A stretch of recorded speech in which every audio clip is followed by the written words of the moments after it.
অনিশ্চয়তা কাটিয়ে নাটকীয়ভাবে চলমান টি-20 বিশ্বকাপের হাই ভোল্টেজ ম্যাচে মুখোমুখি হতে যাচ্ছে দুই চিরপ্রতিদ্বন্দ্বী দেশ ভারত পাকিস্তান।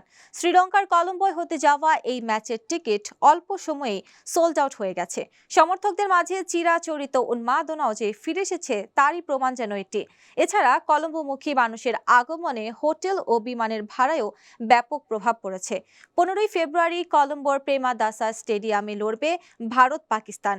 এদিকে সংবাদ সংস্থা রয়টার্সের প্রতিবেদনে জানা গেছে, যথারীতি ভারত পাকিস্তান ম্যাচের 35,000 টিকিট বিক্রি হওয়ার পর কলম্বোর হোটেল ও বিমানের ভাড়া প্রায় 3-4 গুণ বেড়েছে।